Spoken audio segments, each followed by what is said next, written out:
Ladies and gentlemen, it is 5:30, and I will call this regular meeting of the Burnsville City Council to order. It is our tradition to stand for a moment of silence, followed by the Pledge of Allegiance, and we invite you to join us.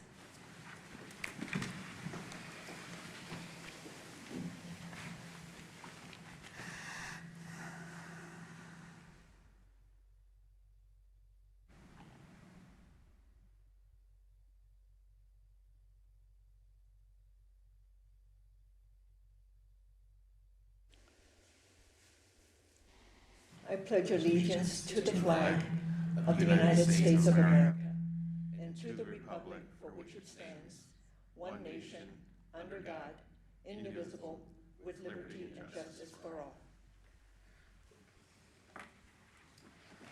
Tonight's meeting is being conducted both in person and online. Members of the public may attend in person or online. They can also watch this meeting online at burnsvillemn.gov/meetings or Comcast channel 16 or 859. The public can also participate through Zoom by joining us at zoom.us/join. More information is available on our meeting's webpage and in the council agenda packet.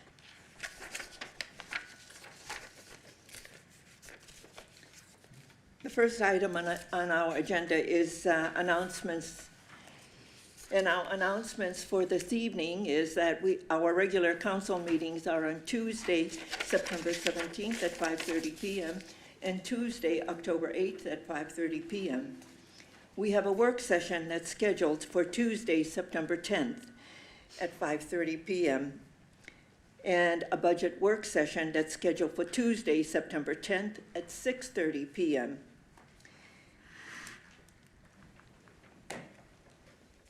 This evening, I want to reach out to all of our Burnsville community members. The shooting incident at Red Oak Park this past weekend was horrific, and I and members of the council share your concerns and your fears about the public safety of our community. What I do want to assure our community is to know that Burnsville is a safe community, and our public safety teams are working around the clock to find answers to this horrible event and bring those responsible to justice. We have an incredible police department with the best people ready to prevent and respond when bad things happen.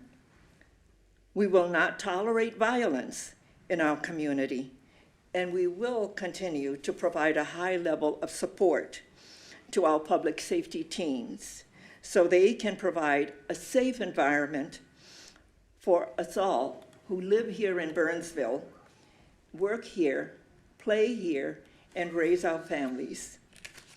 Our police department has already increased patrols in the area in response to the shooting on Friday evening.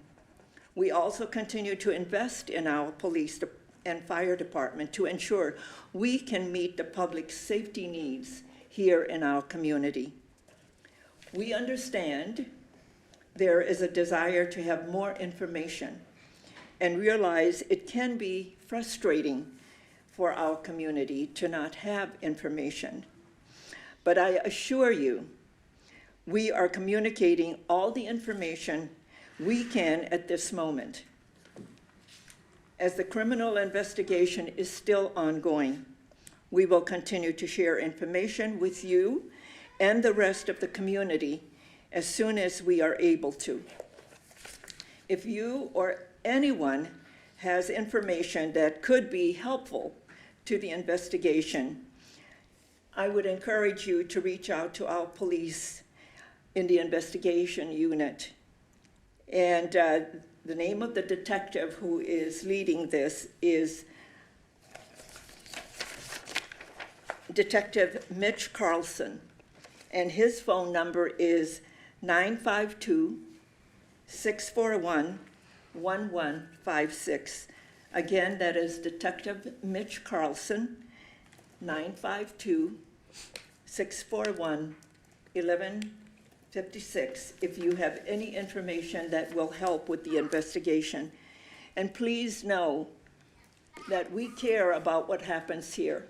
So on behalf of myself and members of the council, we want you to know that we do all that we can to make sure that the community is safe by providing the resources needed for our police and fire department. We also make sure that they have the personnel that they need. But one of the things that all of us know that we have no control over people's behavior, but we will do everything that we can through the incredible work of our police officers to make sure that our community is safe and our parks are safe for our children and for the people who use those parks. So thank you for standing with us, and it takes all of us to make sure that our community is safe. So if you see something, call 911. Right now, a lot of our officers are out in the streets and making sure that the community around Red Oak Park is safe, but also throughout all of the community. So thank you for understanding, and thank you for working with all of us for the good of our community.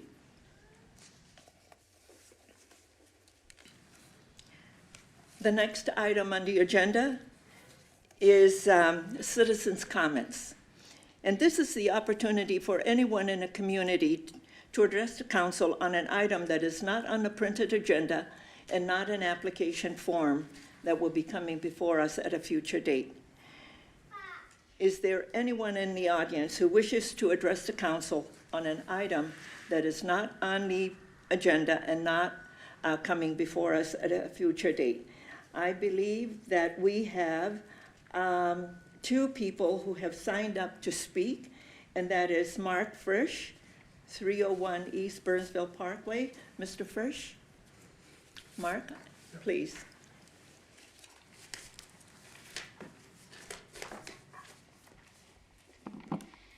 Thank you, Your Honor and Council. I'm here today. I'm an owner of Park Place Apartments and an owner of several condos at Wyndham Hills condominiums. In recent years, we have our multifamily buildings. Two of the three buildings that we have down in that community, in that complex, are unsprinkled. And I just had a meeting with Assistant Doug Nelson, and he told me of a program that another city was working with. The goal is, or my goal today is to hopefully put in your minds the need for multifamily buildings in Burnsville to be sprinkled.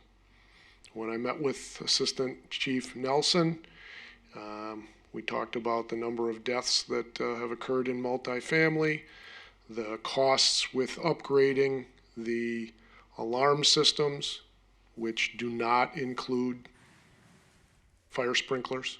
And I am hopeful that either the city of Burnsville or the state of Minnesota will have some program that will help assist multifamily owners, make it safer for the people that live there.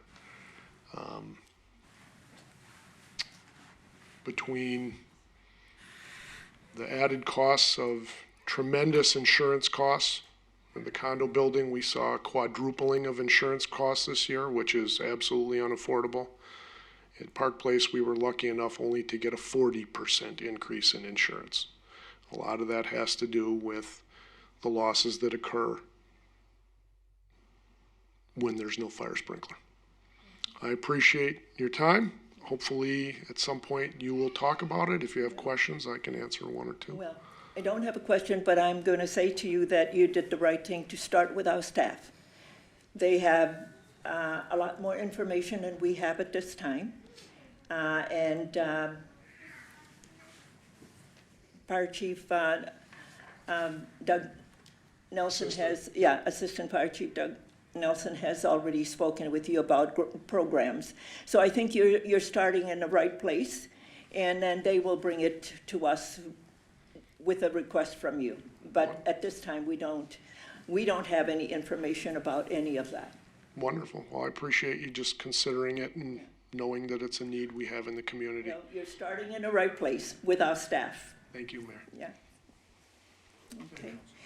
I also understand that Mrs. Kathy Gleason has signed up to speak. Mrs. Gleason, please come to the podium.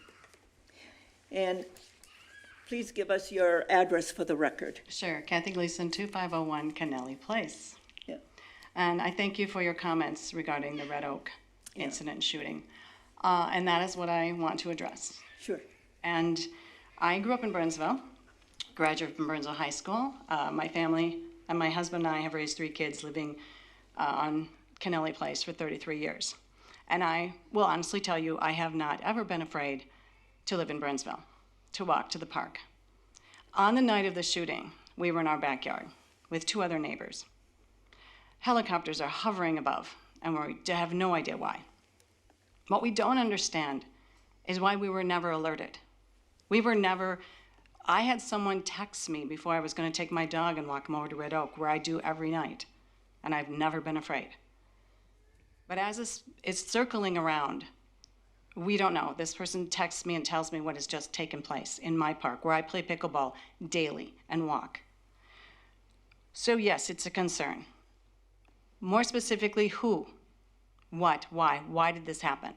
Those who were shot at, our feelings in the public, and this is circled around in the neighborhood, and you may not even know how much it has rippled through the community, that we did not hear from the community, that we didn't know why we weren't alerted, why we weren't told what was going on to stay put. There were still armed men going around into the neighborhood with guns. We also want to know how specifically our police are supported. Do they have the tactical equipment they need? The feeling is that this isn't going to go away. We put our heads in the sand. There's going to be retaliation. They're still on the street. They're still doing that. We're not safe. But we're not hearing from anyone about what is specifically being done so that we can continue to feel like we're in the city that we knew and love and that we're safe. Because to be honest, it's out there. People are afraid, very afraid, and nothing much is being said.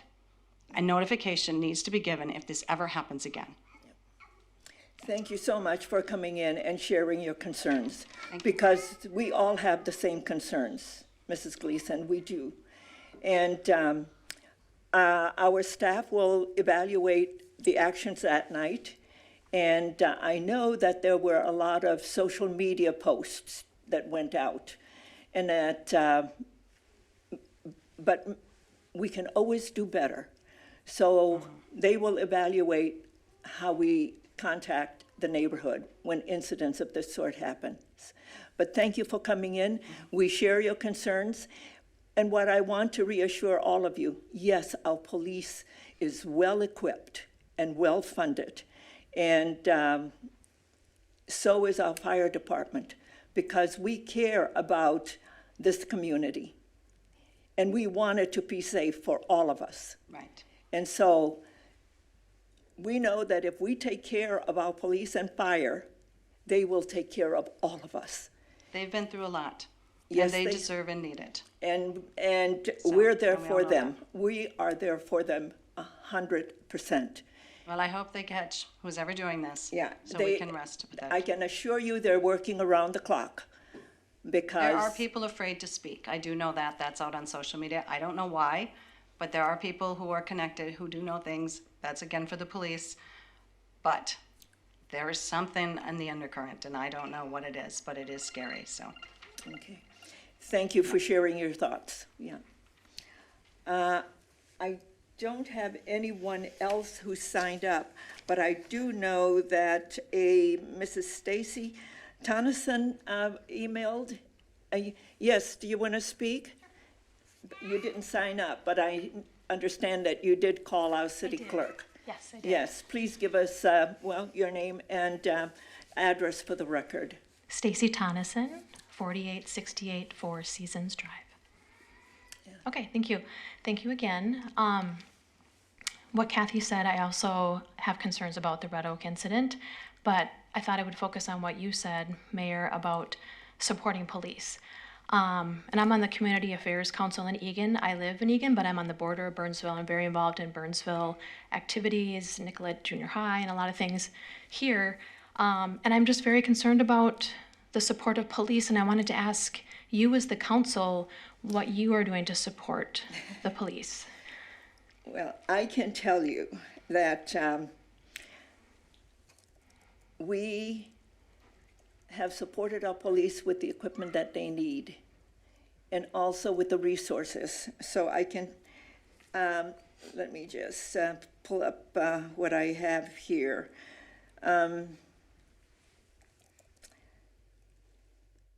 We have funded our police. Our investment in our public safety is approximately 60% of our total general fund expenditures, okay? That's $34.5 million of $57.8 million budget.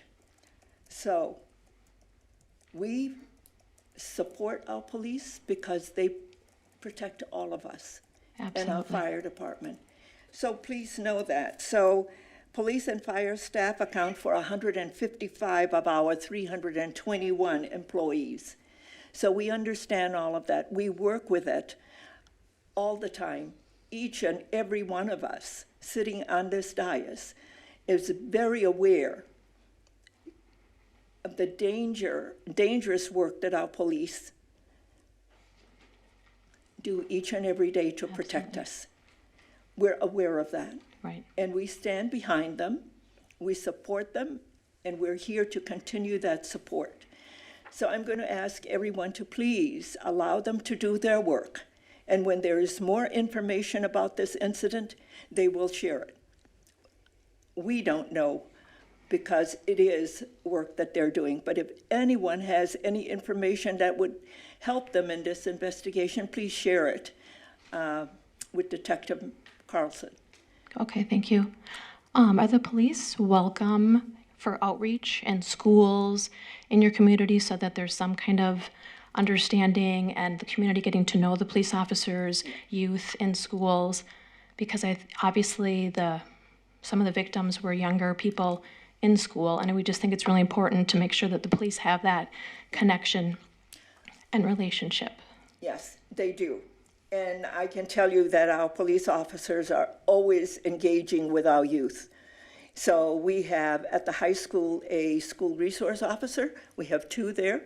And then, of course, they really engage with our youth throughout the community. I also want everyone to understand something. We were the first police department in the state of Minnesota, I believe, that put in place a behavioral health unit. And that was over 4 years ago. And we continue to improve that unit and add more resources there. And they're doing everything that they can because there's a lot of mental health issues throughout, not just in our community, but throughout the nation. It's a big issue. And they're doing a lot of great work. We have 2 social workers embedded in that, and we also are working to get a medic that's embedded in that unit as well. So please know that we understand your fears and your concerns because we have them too. And so we do the best that we can each and every day. But we have no control over who comes into our community and what they bring into our community. But we'll do everything we can to ensure that the community is safe. Thank you. We think that that's really important for police to feel supported, because I know there are police officers that do not feel supported. So I really think it's important to continue that. And if they are being supported and they feel like in our schools they're welcomed there, that is what I think we're looking for. I would ask you to ask any of our police officers if they are supported by us. Wonderful. Yeah, and some of them are in the back, and I see them smiling because we do support them. So, and Thank you. they know how much we care about them. Right, and we need more of them. Yes. We need more police Yeah. officers, we need Yeah. recruitment, Yeah. we need, yes, absolutely. So, thank So, you. Thank you for coming in and speaking to us about that, because it is important that we hear from all of you. But, and I have been communicating with a lot of members of the community around the Red Oak Park throughout the weekend. Thank So, you. Thank you. Okay. I think that's all I have with regard to people who want to address the council. Is there anyone else? Mrs. Collins, is there anyone on Zoom? No one online, Mayor. Okay, thank you. We then will move on. The Madam next, Mayor? yes. You mind if I make a statement? Oh, yes, please, Councilmember Keeley. I did not see that you were, That's okay. You're very busy, in a good way. We have a Burnsville Festival and Fire Muster event, an annual event, coming up this Thursday, Friday, and Saturday. And I think it's important to state of what law enforcement presence is going to be like. To ensure the safety and security of all the attendees, a significant number of law enforcement officers will be visible and actively patrolling the festival grounds throughout the three-day event. Their presence will be enhanced by surveillance measures to monitor the area and deter any potential threats. The police department is committed to providing a safe and enjoyable experience for everyone at the festival. That includes the attendees, the vendors, performers, everybody involved. This year, as a result of the recent incident, there will be extra steps taken. We're not going to go into details of what those are, because it's better that that surveillance be unaware of those suspecting of bad behavior. But the show of police officers is a huge deterrent. It's pretty easy to cite any kind of statistics that where you have high visibility, patrolling, uniformed officers, badged officers, even community service officers, it deters bad behavior. And we don't want any bad behavior at the festival. We want everybody to come and have a great time and feel safe where they're having that great time. Thank you. thank you. I think that was really well done, because we need people to know that they can be safe at the festival. Absolutely. Because it's going to be a lot of people there. So thank you for making that statement. The next item on the agenda is additions to the final agenda, and this is for emergency items only. City Manager Lindberg, are there any emergency items to come before the body? Nothing from staff, Mayor. Thank you. Members of the council? Thank you. We will then move on. The next item is the consent agenda. The consent agenda is a group of items that is considered to be routine and will be enacted by one motion. However, an item on the consent agenda will be removed for a separate discussion and vote. Is there anyone in the audience who wishes an item on a consent agenda to be removed for a separate discussion and vote? Anyone? Mrs. Collins? No one online, Mayor. Okay, thank you. Members of the council? Madam Mayor, I'll be pulling 4L from the consent agenda. Okay. Councilmember Workman is pulling 4L from the consent agenda. And members of the council, any other items to be pulled? City Manager Lindberg, does staff want an item to be pulled? Nothing from staff, Mayor. Okay. Mrs. Collins, anyone on No one online, Zoom? Mayor. Okay, very good. May I have a motion for the balance, please? So moved. Second. There's a motion and a second. All in favor, please say aye. Aye. Aye. Opposed, say nay, and the motion carries. Councilmember Workman, 4L is a variance for a preliminary and final plat for 14910 Oakwood Drive. Yes, I'm pulling this because I have a professional business relationship with the applicant and would otherwise have a conflict of interest with this item, so I will be recusing myself from consideration on this specific item. Okay. Councilmember Workman is recusing himself from voting on this item and from the discussion.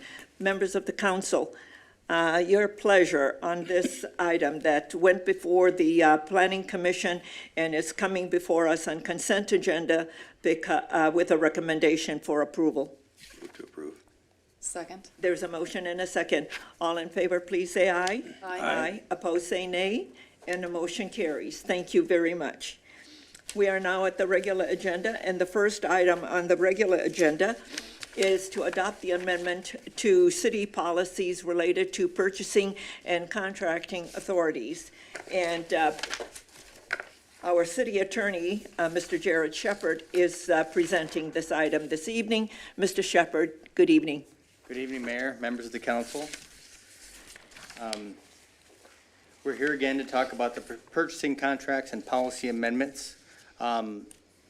Just if you recall, and for the public's knowledge, in 2023, we discovered some financial compliance issues around purchasing and contracting. Those were identified. City staff developed and implemented a corrective action plan. Just recently, the city attorney's office conducted a legal compliance review and released its findings. That was discussed at the August 27th City Council work session. Among the recommendations that were discussed at that meeting were policy amendments, and those are coming before you tonight. So there's four policies in front of you this evening, and I'm just going to briefly kind of highlight them. The first policy is our policy on use of consultants, or legal counsel policy 1.040. The updates to this are relatively minor. There's no real change. It kind of further clarifies the discretion of the city council members to contact the city auditor or city attorney. But otherwise just makes some minor word changes. The next one is some bigger changes. This is approval authority of grant submittals and contracts policy. Let's see here. This allows the city manager to execute all grant agreements with a city contribution of less than $20,000 with notice to the city council of participation in the grant program. This is consistent with the city manager's spending purchasing authority under state law.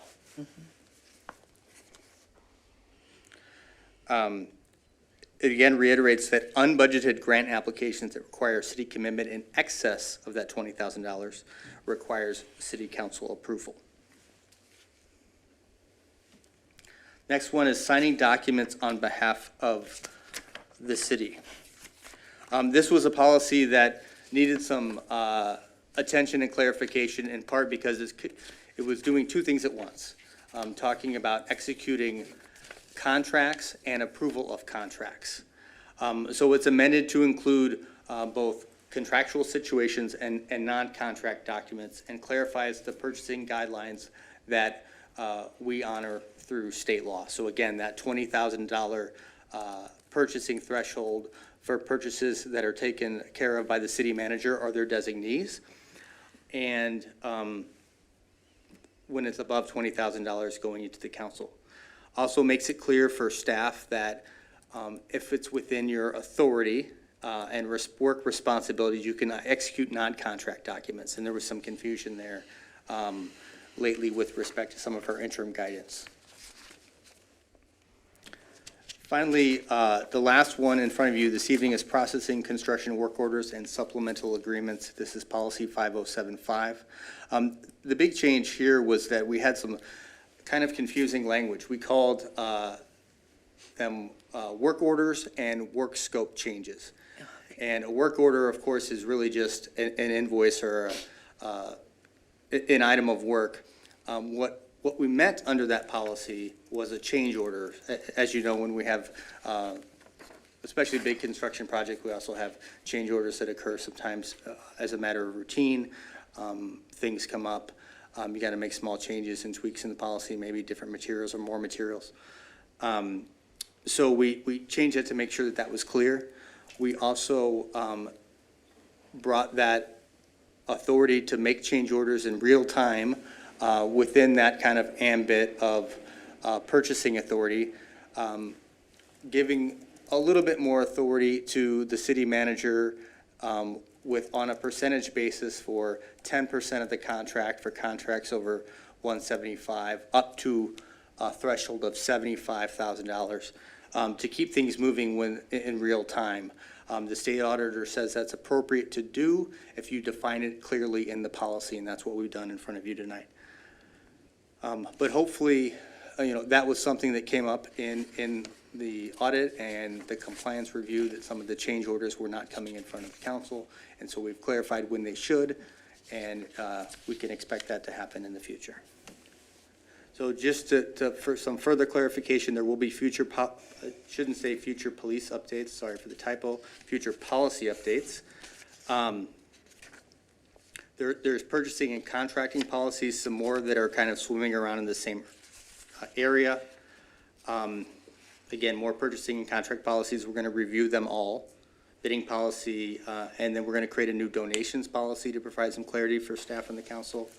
And then finally, consent agenda guidelines, they will get another review with all of what we're doing. And then as was authorized by the council at the August 28th work session, a full kind of policy and procedures manual review, that will take place over a longer period of time because that's a longer and a bigger project. But the policy, purchasing and contracting policies that we have here, those should come back in front of you within the next few months. Okay, Any thank you. questions? Questions for Mr. Shepherd? No? Okay, then, members of the council, I need a motion to adopt the amendments. So moved. A second? There's a motion and a second. All in favor, please say aye. Aye. Opposed, say nay, and a motion carries. Thank you, Mr. Shepherd. And members of the council, there are no other items to come before us this evening, and a motion to adjourn is in order. Move to adjourn? Second. There's a motion and a second. All in favor, please say aye.